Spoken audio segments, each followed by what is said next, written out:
¿Dónde estás? Aquí.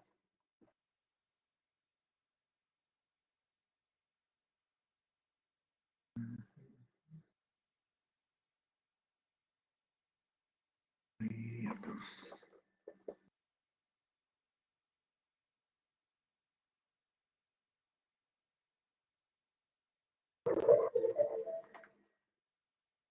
Ahí está. Sí, es correcto.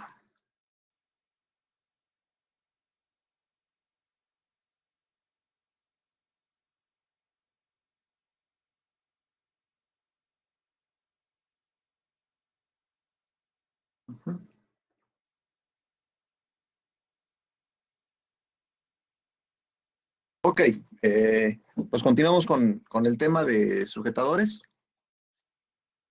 Ya vimos más o menos cómo se aplica la carga en la rosca. Ahora vamos a ver cómo se da la unión entre el tornillo y la tuerca, ¿verdad? Que es importante también conocer. Entonces empezamos con este tema. Aprovecho, les cuento. Estoy terminando un cuestionario de precisamente este tema.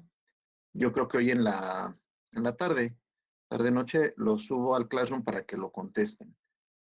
Yo pienso que lo van a poder contestar con las presentaciones, pero si por algo no, igual les subo información extra que puedan llegar a necesitar. Y va a quedar como, bueno, como una tarea sobre este tema. Lo estoy terminando, no lo terminé, todavía no lo termino, pues me faltan algunas preguntas, pero yo creo que hoy lo tengo, entonces hoy se lo subo ya para que lo puedan empezar a contestar y que quede más claro este tema de tornillos y uniones, ¿va? Uniones no permanentes. Ok, continuamos con el tema.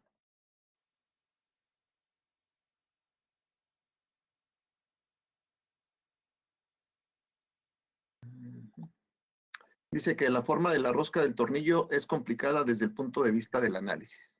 Entonces es una D, ¿verdad? O cuadrada o acme, dependiendo del tipo de rosca que estamos trabajando. Pero desde el punto de vista de análisis, la situación cambia. Dice que un tornillo de potencia que eleva una carga está en compresión, porque quiere subir y la carga lo baja, entonces lo está comprimiendo, ¿verdad? Y su paso de rosca se acorta. Entonces, como está en compresión, pues se reduce una cierta cantidad elástica. Cuando se quita la carga, pues regresa a su longitud inicial, ¿verdad? Por deformación elástica. Su tuerca en contacto está en tensión y su paso de rosca se alarga. Entonces, por un lado tenemos la compresión del tornillo o de la rosca del tornillo y por otro lado tenemos la tensión de la rosca de la tuerca. Y se juntan las dos, ¿verdad? Entonces tenemos que hacer un análisis de ambas. Por eso es que es complicado este análisis de las roscas. Dice que las tuercas en contacto no pueden compartir de manera homogénea la carga. Eso lo platicábamos en la clase de ayer y incluso en el problema nos decía que en la rosca 1, ¿verdad? Y es debido a esto que está en este enunciado.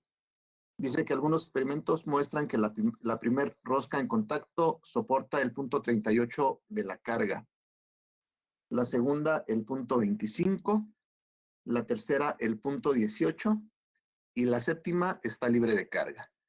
Quiere decir que si ponemos un tornillo y lo sujetamos con una rosca de 8 cuerdas, la cuerda número 7 y la cuerda número 8 están de más en ese sistema, ¿verdad? Entonces, podríamos hacer nuestra rosca con 6 cuerdas y con eso aseguramos que va a funcionar completamente bien.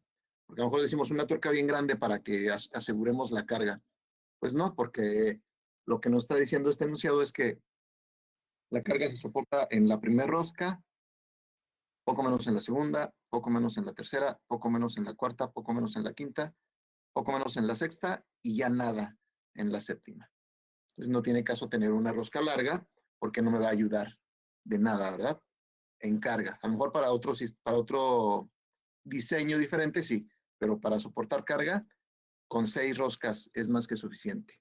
Y les digo que estoy haciendo un cuestionario para que lo contesten y esa es una buena pregunta, ¿va? Entonces ya tienen la respuesta. Déjenme la pongo aquí porque luego se me olvida.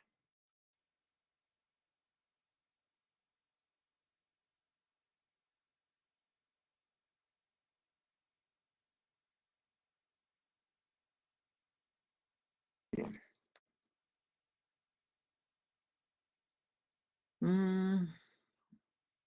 Dice, al estimar los esfuerzos de las tuercas con las ecuaciones anteriores, sustituyendo 0.38 F por F y haciendo NT igual a 1, que es lo que hicimos en el problema de la clase pasada, se obtendrá el nivel máximo de esfuerzos en la combinación rosca-tuerca.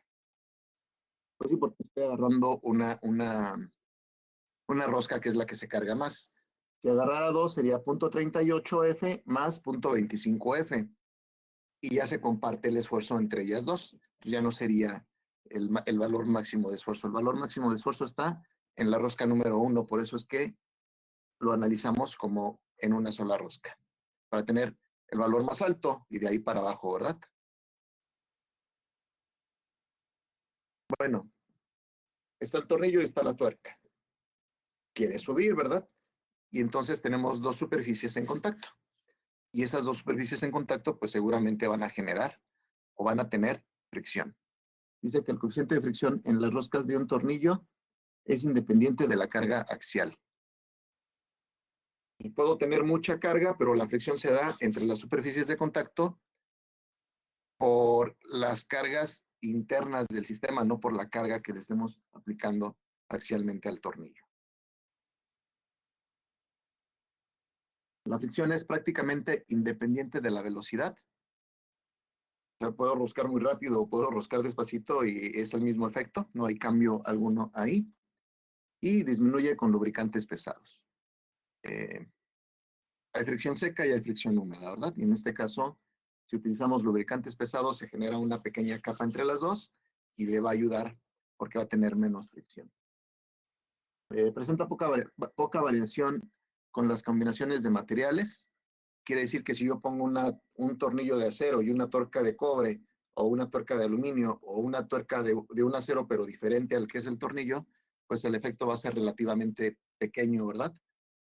Es importante porque si yo pongo, por ejemplo, una rosca de cobre, voy a apretar y al menos que esté sujetando algo muy ligero, va a funcionar. Pero si estoy soportando cargas grandes, como son los tornillos de potencia, pues seguramente se va a romper la rosca del cobre, ¿verdad? Porque es muy dúctil.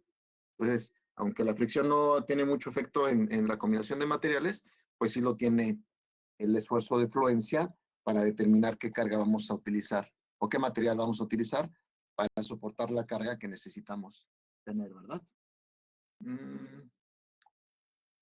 Eh, y es mejor para acero sobre bronce. O sea que el sistema de acero-bronce me da eh, un buen coeficiente de fricción. Y eso tiene sus ventajas porque si yo pongo, por ejemplo, en mi rosca de acero, un anillo de bronce, el anillo de bronce puede sellarme el sistema. Entonces también esa es una buena parte de utilizar este bronce. Por ejemplo, si quiero que no fluya nada de adentro hacia afuera, pongo un sello de bronce y me funcionaría precisamente como un sello, ¿verdad? Porque al momento de apretar se va a deformar, no va a permitir que se deslice nada ahí y va a quedar bien sujeto, evitando que entre o salga cualquier situación, incluido el aire, o sea, puede ser un buen sello para vacío. Los coeficientes de fricción deslizante en tornillos de potencia son de alrededor del punto 10 al punto 15. Entonces, el sistema que tengamos de materiales, la carga que tengamos en el material, el coeficiente de fricción va a estar entre punto 10 y punto 15. Y bueno, vienen aquí algunos ejemplos de aceros. Dice presión de apoyo del tornillo, presión de apoyo. Si el material es bronce y el tornillo es de acero, se genera entre 2.500 y 3.500 fpsi de presión. y se da a bajas velocidades. Acero con bronce a 10 pies por minuto, que ya son altas velocidades, 1600 a 2500. Acero con hierro fundido, 1800 a 2500 EPSIS. Acero en bronce, pero con altas velocidades de 20 a 40, mucho más altas que acá, 800 a 1400. Hierro fundido de 600 a 1000. Y acero con bronce con muy alta velocidad, de 150 a 250. O sea, aquí a mayor velocidad baja, ¿verdad? La carga o la presión de apoyo rosca-tornillo. Esa es una tabla que nos interesa por la carga. Esta es la que quería presentarles por la fricción en el sistema. Coeficientes de fricción F para pares roscados. Material que vamos a utilizar, acero y el último es bronce. El material de la tuerca si es acero, o sea, acero con acero, punto 15 a punto 25. Acero con acero pero lubricado, punto 11, punto 17. Si el tornillo es de bronce y la rosca es de acero, punto 08, punto 12, o sea, bien bajo el coeficiente de fricción. Acero con bronce, punto 15, punto 23, casi igual que acá. Punto 10, punto 16, con lubricación baja el coeficiente de fricción. Y bronce con bronce, casi nada de fricción, ¿verdad? Entonces el bronce es un buen sistema para deslizamiento. Latón, material es acero, la tuerca es de latón, punto 15, punto 19. Acero con latón lubricado, punto 1, punto 15. Y si la tuerca es de hierro fundido, punto 15, punto 25, punto 11, punto 17, punto 6, punto 09. Entonces, a pesar de que son tres sistemas bien diferentes, el coeficiente de fricción se mantiene más o menos entre punto 1 y punto 15, ¿verdad? A excepción del bronce, con bronce que baja a punto 6. Entonces, este sistema, sí, bronce con bronce, es bien, no hay fricción, ¿verdad? Bien poca la cantidad de fricción entre la tuerca y el tornillo. Por un lado es bueno que no haya fricción porque se desliza libremente. Por otro lado necesito que haya fricción para que se autobloquee, ¿verdad? También. Entonces ahí tenemos que considerar cuál de las dos opciones son las que nosotros necesitamos trabajar. En la tabla se muestran los coeficientes de fricción de inicio y de operación de pares comunes de materiales. Ok, al inicio, o sea, cuando pongo la tuerca, necesito o tengo un coeficiente de fricción de punto 17. Ya en operación baja a punto 12. Acero duro sobre hierro fundido de punto 15 al inicio a punto 09. Acero suave sobre bronce de punto 1 a punto 08. Y acero duro sobre bronce de punto 08 a 0.06. Siempre al inicio es más difícil el roscado que ya en operación ya está sujeto, ¿va?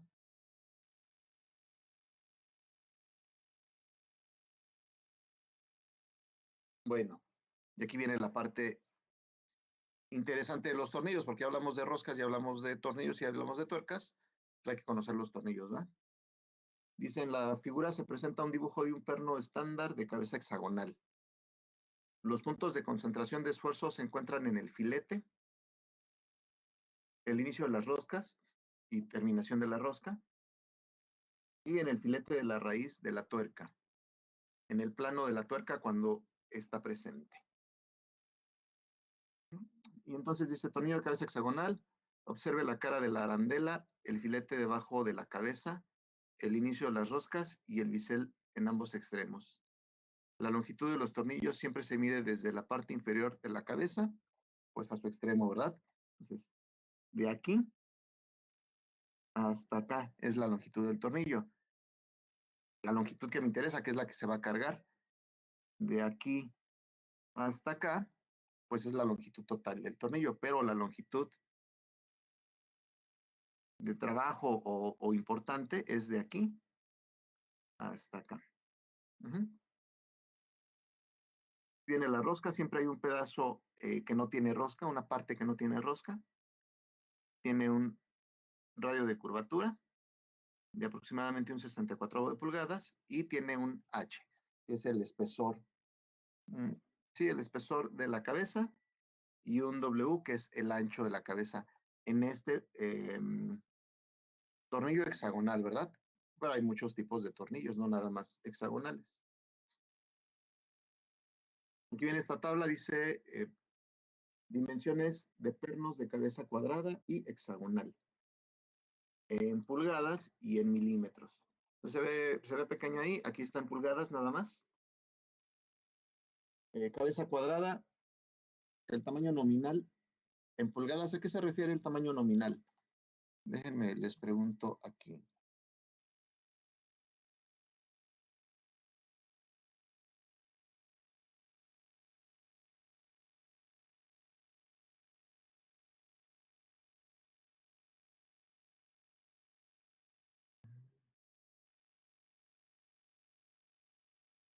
Ahí está, ya les pregunté.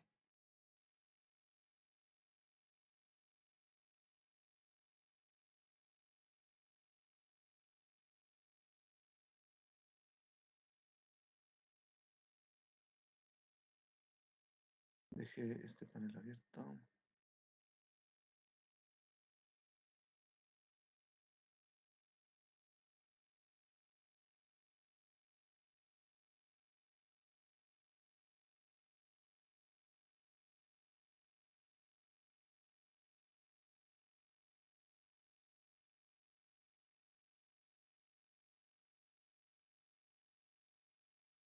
Mm,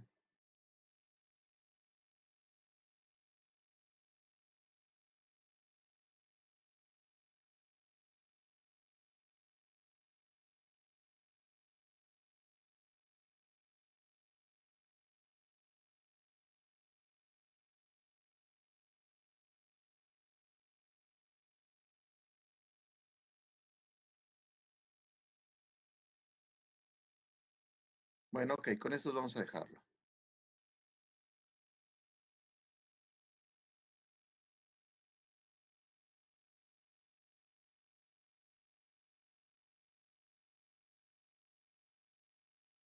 Ahí están publicando los resultados y la gran mayoría dijo que, el 58% dijo que es el tamaño del tornillo a lo que se refiere el tamaño nominal,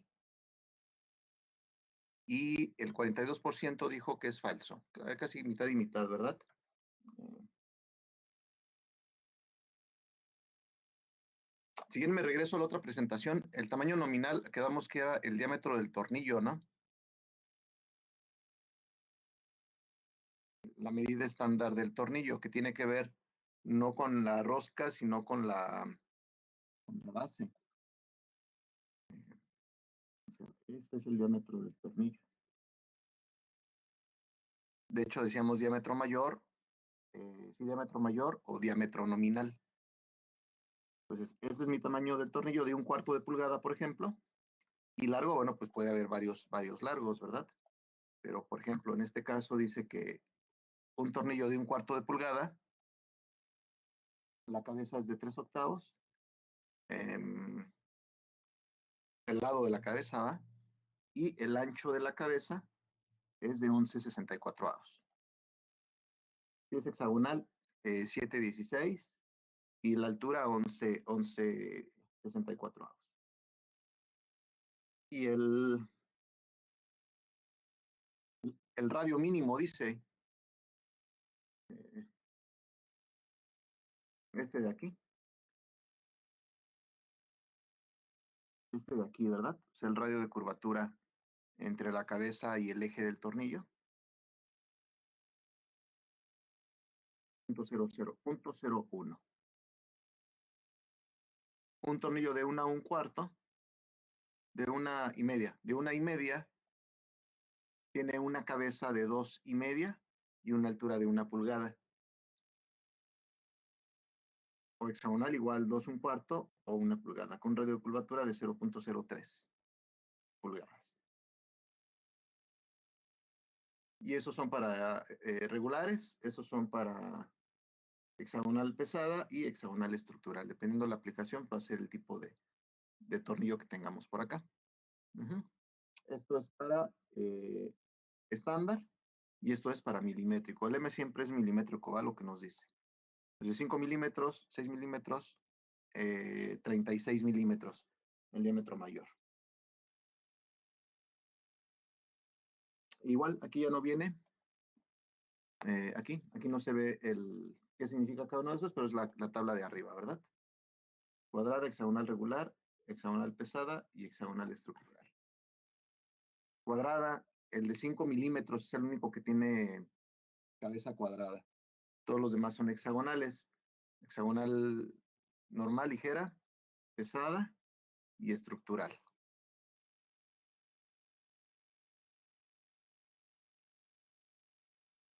Y entonces, bueno, pues dependiendo el tornillo que necesitemos, van a ser las dimensiones que este tenga, ¿va? También. Dice, el diámetro de la cara de la arandela es igual que el ancho entre las caras planas de la cabeza hexagonal.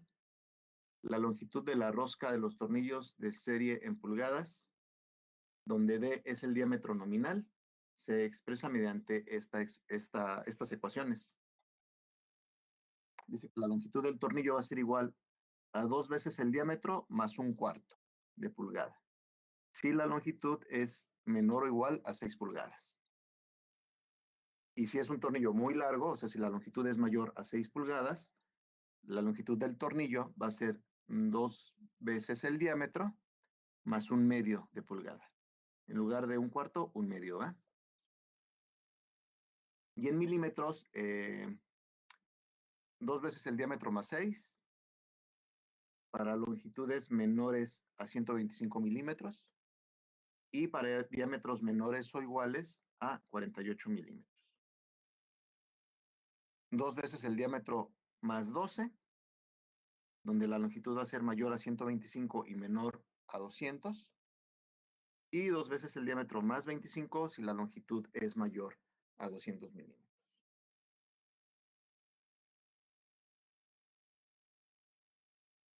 Los datos que necesitamos por si en algún momento tenemos que comprar un tornillo, ya checamos cuáles son las dimensiones, ¿verdad? Que necesitamos. Dice, la longitud ideal del tornillo es aquella donde solo sobresalen una o dos roscas de la tuerca después de que se aprieta.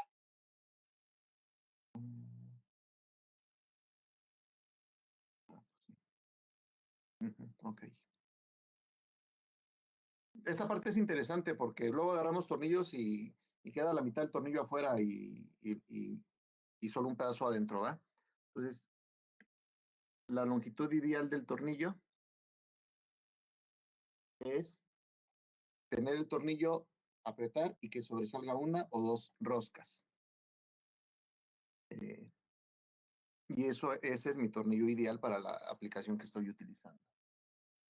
Dice, los agujeros de los tornillos quizás presenten rebabas o bordes agudos después de su formado, que podrían penetrar en el entalle e incrementar la concentración de esfuerzo del tornillo.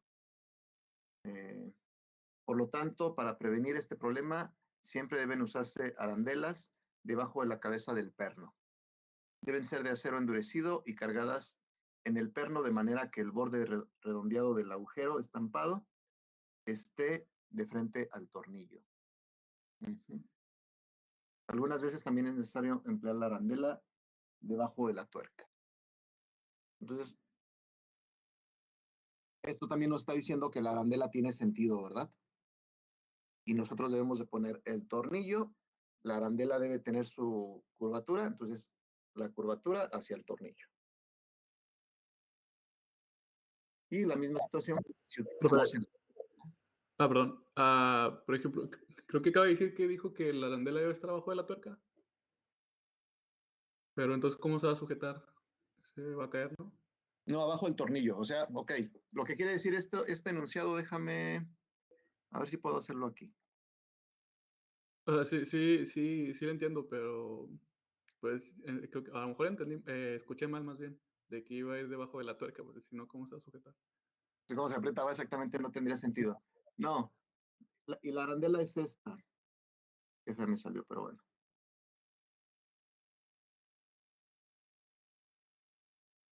Entonces, de esta parte de aquí abajo, es lo que quiere decir el enunciado. Esta parte de aquí abajo está plana. Esta parte de aquí arriba tiene como que una curvita. Se ve bien apenas, ¿no? Pero sí se nota la diferencia entre los dos. Esta parte, que tiene su curvita, debe ir en esta parte del tornillo, en la parte baja del tornillo. Y obviamente la otra arandela, pues también va en la parte alta de la tuerca, por así decirlo. Para que quede arandela arriba y arandela abajo, ¿verdad? Y Sí, obviamente pero la matiz es la superficie que vamos a unir. ujú. Entonces, cuando ya tenga la arandela y la tuerca debe sobresalir Sí, dos hilos. las dos hilos. Ajá, ok. Idealmente dos hilos. No sé, de repente queremos unir cosas que están así medio sueltas, entonces debe estar más largo el tornillo para poder meter la tuerca, ¿va? Porque luego no podemos. Sí. Pero bueno, idealmente sería la situación. Eh, ya si sobresale un poco más, no pasa nada, nada más que nos vamos a tardar más en aplicar la carga. Ujú. Y por ejemplo, las arandelas de presión con las arandelas, las planas, las normalitas, cómo es que funciona muy bien la arandela de presión? Porque como creo que la que puso ahí en el dibujo era la arandela de presión de que está sobresalido o está por encima una pequeña parte arriba de la otra, Uh -huh, uh pero -huh. no entiendo cómo funcionan, o sea, yo sé que se aplastan las dos, pero pues, ¿cómo? O sea, Está así, ¿verdad? Está como dices tú, está levantadita. ujú. Empiezas a atornillar, a aplicar la carga y se empieza a bajar. Entonces estás deformando. De hecho, ahorita viene un enunciado que nos dice un poco de esa parte de la deformación, pero bueno, estás deformando, quiere estar así, ¿verdad? Y Sí. tú le estás llevando así. Ujú. Es como si fuera un resorte. Entonces, tú la pusiste en esta posición, pero la arandela se quiere regresar a su posición original. Entonces, está empujando a tus dos sistemas, lo que Ah, hace que se apriete más, ¿verdad? Porque ah, obviamente yo te estoy empujando, pero tú no te puedes ir para más hacia allá. Entonces, te están apretando ahí, te están tensionando más de lo que debería de estar. Por eso son arandelas de presión, ok. porque generan una presión en el sistema, entonces te aprieta todavía más que si no tuvieras la arandela. Es un apriete extra, digamos. Ujú. Y Ya, es, y es como si fuera un resorte. Tú lo comprimes, pues el resorte quiere expandirse, ¿va? Pues lo tienes ahí comprimido.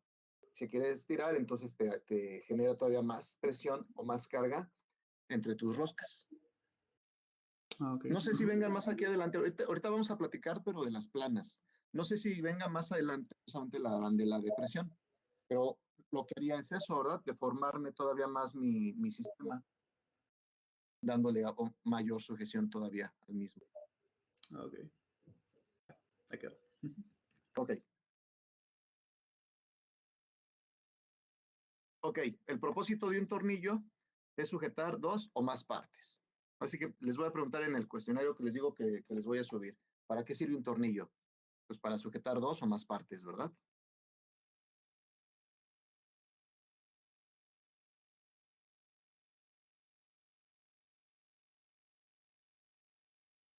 La carga de sujeción estira o alarga el tornillo. La carga se obtiene haciendo girar la tuerca hasta que el tornillo se alargue casi hasta su límite elástico. Entonces apretamos. Y lo que estamos haciendo es deformarlo, ¿verdad? Elásticamente. Y si le seguimos apretando y apretando y apretando, pues vamos a llegar a un punto en donde sobrepasamos el límite elástico y se va a deformar permanentemente el tornillo. Y como generalmente, sí, generalmente son tornillos endurecidos, pues cuando llegue a ese límite de cedencia, va a tronar el tornillo, ¿va? Entonces, tenemos que apretar, pero también no tenemos que apretar en exceso porque podemos romper el tornillo. Yo puedo romper, por ejemplo, un tornillo de 1/4 sin mucho problema, ¿va? No, de 1,5 no creo que podamos romperlo con las herramientas normales. Tendríamos que aplicar algún otro tipo de herramienta para poder llegar a sobrepasar el esfuerzo de cedencia. Pero 1 1/4 es un diámetro muy pequeño que sí lo podríamos hacer con las herramientas convencionales, ¿verdad? ¿Lo podemos hacer? No lo debemos de hacer. Entonces se supone que tenemos que aplicarle el esfuerzo necesario para llegar casi al límite elástico, pero no sobrepasar el límite elástico. Ujú.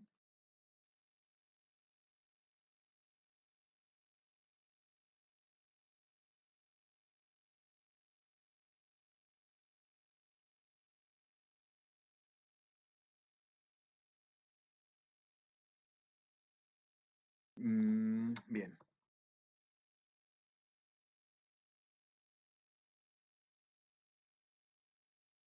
Si la tuerca no se afloja, la tensión en el tornillo permanece como una fuerza de precarga o de sujeción.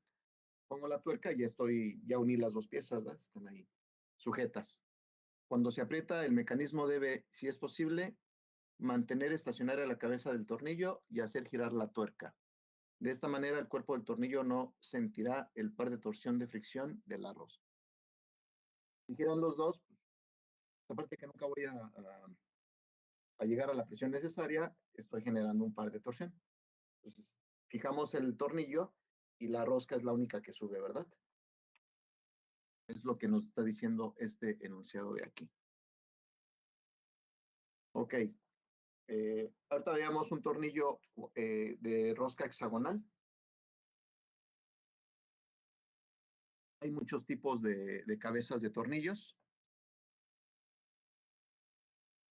Cabeza redonda, cabeza plana, cabeza cilíndrica, ranurada, cabeza ovalada, cabeza estructural, cabeza de sujeción, cabeza hexagonal recortada y cabeza hexagonal recalcada.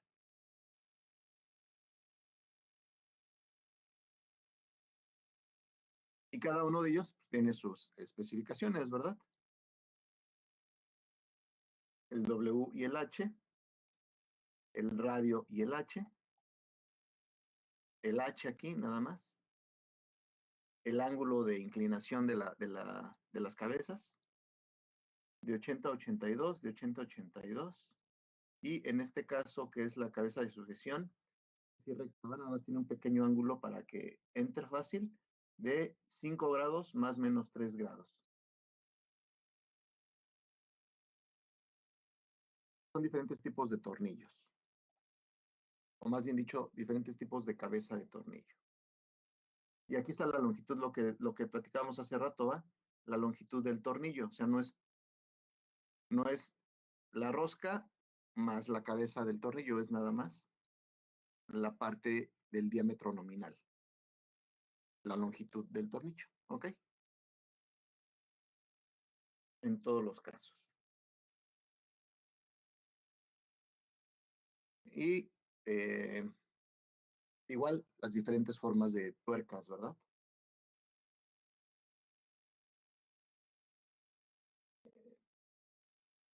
Ancho y espesor, W y H.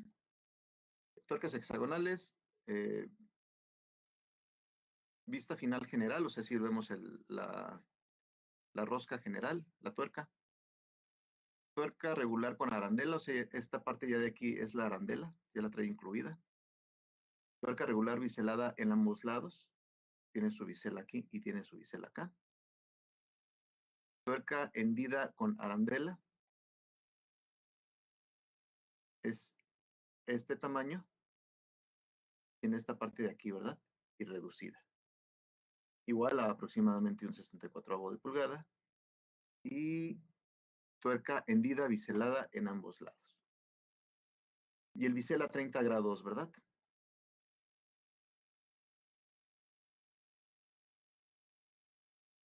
Más tipos de tornillos. Si se fijan, hay muchos tipos. Hexagonal y no tiene ninguna ranura, ¿verdad? redondos y hexagonales con ranura plana o sin ranura.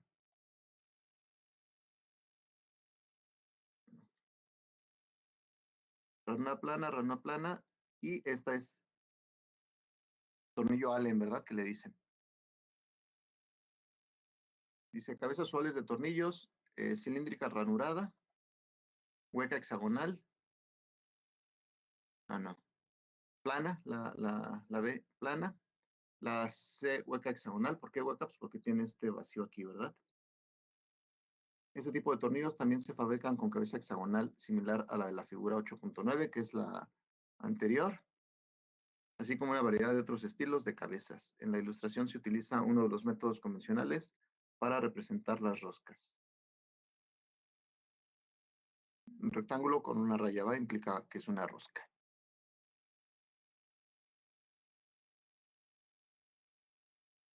La L del tornillo, la longitud del tornillo y la longitud de la rosca, ¿verdad? Que no necesariamente es la misma.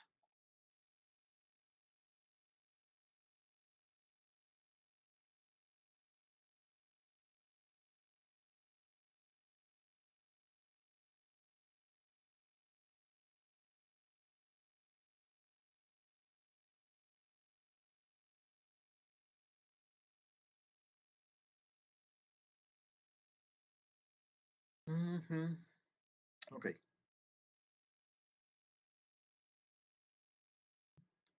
Dimensiones de tornillos de cabeza hexagonal común y pesada. W es el ancho entre las caras planas y H es la altura de la cabeza.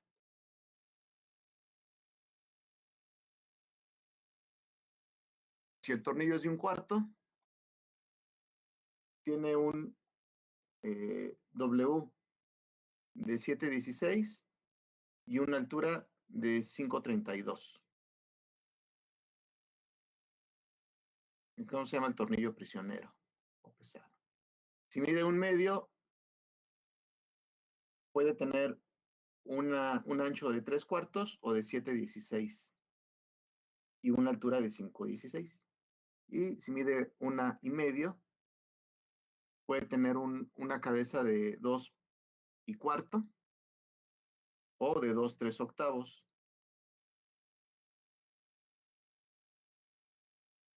y una altura de 15.16, que es 1 pulgada de altura.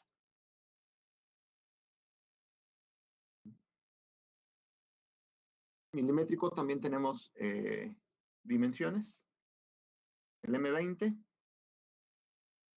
30 en la cabeza o 34 y 12.88 milímetros.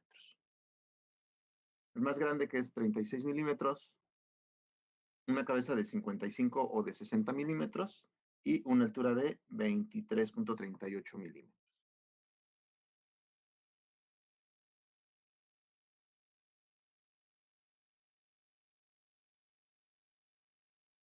Dimensiones de las tuercas hexagonales. Una cosa es el tornillo y la otra cosa es la tuerca, ¿va? Una tuerca de diámetro nominal de 1.5, o sea, para un tornillo de 1.5, el ancho es de 2/4 y la altura es de 1,932. Si es gruesa o ranurada, de 1.5, más grande todavía, y contratuerca de 27.32. Si es milimétrica, M5, 5 milímetros, o sea, una tuerca para un tornillo de 5 milímetros, ¿verdad? Tiene 8 milímetros de ancho y 4.7 milímetros de alto, o 5.1 o 2.2. M36. Estas tablas se las estoy incluyendo, les digo, para que conozcan, tengan la información, porque la podemos utilizar en algún momento, ¿va? Entonces ya tenerla lista. Estoy incluyéndoles todas las tablas que considero que vamos a utilizar. Dice que el material de la tuerca debe seleccionarse con cuidado para igualar a la del perno durante el apriete. La primera rosca de la tuerca tiende a tomar toda la carga. Pues sí, ¿verdad? Porque empezamos a cargar y entonces Pues la primera es la que empieza a sujetar, es la que se carga primero y se sujeta y se carga con toda la carga del sistema. Hasta que empieza a agarrar la otra rosca, empieza a distribuir esa carga. Mm, tiende a tomar toda la carga, pero ocurre la fluencia con algún endurecimiento debido a trabajo en frío que se presenta. Cargo, entonces, al momento de que siento carga, empiezo a deformar elásticamente, ¿verdad? Y puede ser que llegue y deforme plásticamente debido al trabajo en frío, o sea, endurecimiento por deformación de la rosca, de ese primer hilo de la rosca. Y a la larga la carga se divide en casi 3 roscas de la tuerca. Punto 38, punto 25, punto 18, ¿no? Algo así, así fue como quedamos. La 4, la 5 y la 6 menos de ese punto 18. Por esta razón, nunca deben reutilizarse tuercas usadas con anterioridad, pues ello puede ser peligroso. Y entonces ya deformé la rosca de la tuerca. Cuando quito, ya está deformada, ya no la debería de volver a utilizar. Este también es un dato interesante, porque luego quitamos roscas y las volvemos a utilizar, ¿verdad? Sin ningún problema. Si no cargamos mucho y no nos pasamos allá del límite elástico, pues no hay problema en volverlas a utilizar. Pero si la carga era alta y deformamos más allá, pues esa rosca ya no sirve, ya está deformada. Entonces no es correcto volver a utilizarla.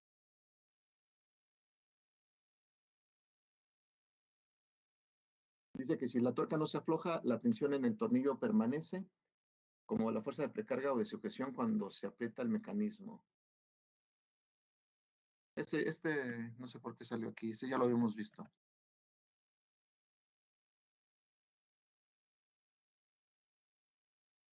La tuerca se afloja.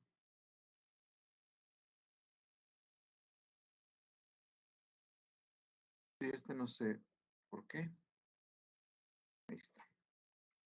Dice, cuando se desea realizar una conexión que se pueda desamblar sin el empleo de métodos destructivos y que sea suficientemente fuerte para resistir cargas externas de tensión, cargas debidas a momentos y cargas de cortante, o una combinación de ellas, una buena solución es la unión atornillada simple que tenga arandelas de acero endurecido. O sea, utilizar un tornillo, tuerca y arandelas, ¿verdad? Dice que la figura ilustra una sección en corte a través de una unión atornillada en tensión. Note el espacio de holgura que proporcionan los agujeros de los pernos. Asimismo, observe cómo los hilos de los pernos se exhiben hacia el cuerpo de la conexión. Se extienden hacia el cuerpo de la conexión. Aquí está en grande la imagen. Quiero unir esta placa 1 con esta placa 2. Entonces, hacemos orificios. Entra el tornillo. Le colocamos su arandela. Le colocamos su arandela y atornillamos. Y se fijan, una y dos roscas, ¿verdad? Quedan fuera de la unión. Dice, conexión con perno cargada, atención por las fuerzas P. Entonces quiero separar la placa y yo quiero unirla, ¿va? El tornillo quiere que se mantengan ahí. Note el empleo de dos arandelas. Aquí se utilizó un método convencional simplificado para representar la rosca del perno. Y se ve diferente a la forma de la rosca, pero bueno, esta es la rosca, ¿va? Observe cómo la parte roscada se adentra en el cuerpo de la unión, lo cual es usual y deseable. El agarre de la conexión es L. Si queda aquí afuera, pues a lo mejor no llegó a apretar bien, ¿verdad? Entonces, entra la rosca, entonces quiere decir que sí, el apriete va a ser grande. Y bueno, aquí tengo esta holgura. No voy a generar, si fuera el diámetro justo, entonces también se generaría fricción en estas caras, ¿verdad? Y entonces tendríamos que analizar todavía esa parte extra en el sistema. Y bueno, aquí está su arandela, aquí está su arandela. Aquí podríamos poner la arandela de presión, que era la que me platicabas ahorita. Y el sistema unido mediante una unión mecánica, no permanente. Ok, muchos datos el día de hoy, mucha información. Y Les digo, a partir de esto les voy a generar un cuestionario que les voy a poner para que lo resuelvan. Pues subo el cuestionario en un rato más, subo la presentación también con la información que necesitamos para contestar esas preguntas y con eso terminamos la clase del día de hoy. No sé si tengan algún comentario.